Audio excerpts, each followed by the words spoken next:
friends, Heidi here from Rain Country. God is good all the time, and today I'm sharing with you my recipe on how to make a coconut battered fish and a dipping sauce to go with it. And this fish, typically I say look for a white fish, so cod or halibut.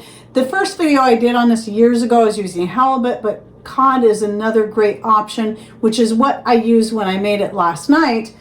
And then the dipping sauce can be whatever you want it to be out of, but since it's a coconut batter, going with the tropical flavor really is great on this. Now, the last time I did it, I used fresh pineapple. Well, it was fresh pineapple that I had frozen. I think I had about a couple of cups, and I blended it up for the sauce. But this time, since I didn't have any of that, but I happen to have some Mother Earth products, organic, freeze-dried pineapple, but also mangoes and bananas, I figured I'd mix the three. Now in this case, what I did is I still use mostly pineapple because I knew I really liked that flavor.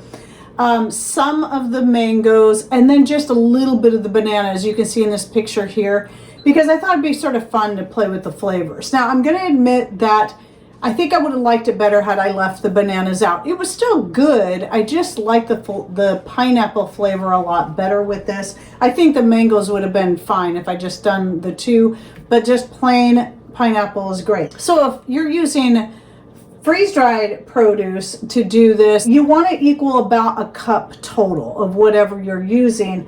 And then you're going to add a cup of water to that. And what I did was I just let it soak for a little bit in the blender. And then I also added my thickening agent to that, which was a quarter cup of tapioca starch. You can also use arrowroot starch, kudzu powder, or even a non-GMO cornstarch if you want to do it that way. Flour's fine as well, but I like to use starches when I'm doing these kinds of things.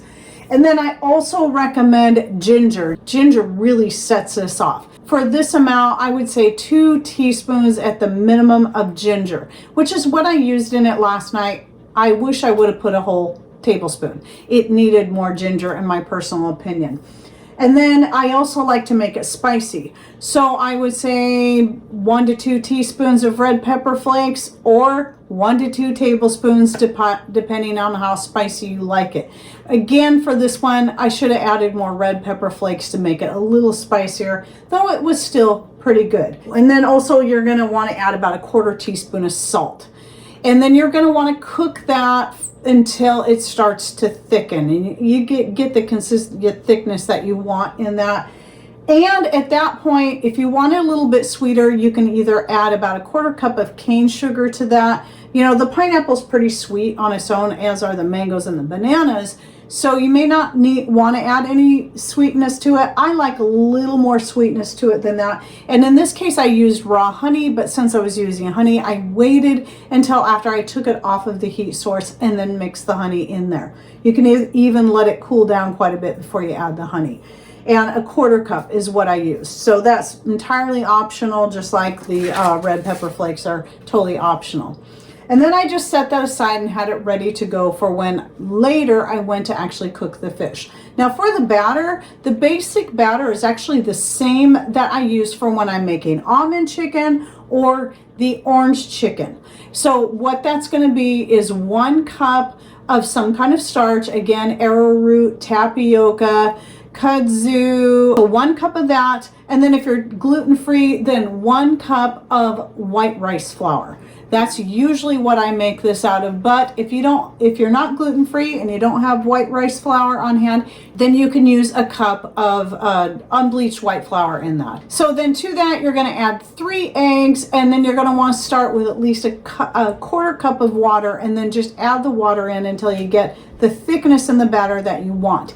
Now in the images you're seeing, you'll see only 2 eggs. That's because I actually cut back to about, instead of using a cup of each of those flours, I used about 3/4 cup each because it's just the 2 of us. I wanted enough to have leftovers for at least one night, but not enough that, you know, we're eating on it for a whole week. Once I have the eggs and at least a 1/4 cup of water added in there, I just keep pouring in a little water until I get the thickness I want. I ended up getting it a little too thin, so I had to then go and add some more flours to it anyway after all that, so, to thicken it back up. As you can see in this little shot here, this is about the consistency you want for your batter. You want it thick enough that it's really going to hold onto the meat, but thin enough that it's easy enough to use. You're just going to dip your fish or your chicken or whatever it is that you're using this batter for into it. Now, when it comes to the coconut, you have two ways of doing this. In this shot here, you'll see that I had the batter separate from the coconut. So I dip it in the batter and then dip it in the coconut. I actually like that method best because it keeps that coconut on the outside, and so it crisps up really nice. But then I decided what to do, because I ended up with so much batter in the coconut. I decided to just mix it all together. So if you just in a way, that's going to be a little bit easier, but it will make your batter thicker. So then what you want to do is if you're going to add it directly to the batter like I ended up doing, I would say up to a cup. And I really could have used one more egg when I did that, but I already had the fish in there with it. I just mixed everything together instead of continuing to dip the fish into the batter and then into the coconut. I just threw it all in there and mixed it together. And then I like to use coconut oil whenever I'm frying anything. While you can fry in a virgin coconut oil where you get more of that coconut flavor, one thing I found out is that if you're frying in it, you're really best off for anything like that to stick with a refined coconut oil. Now, you can get refined coconut oils that are very healthy. They've just been refined in a certain way that keeps it organic and safe. They're not using chemicals. It's very natural, but it removes the coconut flavor and aroma, which is nice for things where you don't want that taste in there. But it's also going to make it more heat stable. Coconut oil is already pretty heat stable anyway, but when it comes to frying with it, you're better off going with the refined coconut oil. So I keep both types of coconut oil on hand all the time because I use both of them quite a bit. So yes, and the thing I like about frying things like that in coconut oil is that even if you put your leftovers in the fridge, unlike frying in other oils, they tend to get real soggy. The coconut oil causes it to get more of a coating on it that keeps it crisp. So then all you have to do is heat it through and you have a nice crispy, in most cases. It works pretty well that way. And then just make sure you cook it well to the brownness that you want, but you just want to make sure obviously the meat that you're cooking is all the way cooked through. And I cut the meat in about 1 to 2 inch pieces ish around in there. Now, if you're concerned about the meat, especially if you're using something like chicken, I always pre-cook it first. So whenever I'm making something where I'm going to fry it like that, I like to cook it first. So maybe I'll cook up a whole bunch of chicken breasts on the barbecuer, or even a whole chicken, and then I'll use the chunks of the cooked meat to then batter and cook, and that way I can cook it quickly on a higher heat and not worry about it being raw in the middle. And I kind of wish I would have done that with fish. You can do the same thing with the fish. You can bake it first, then cut it up, and then batter it.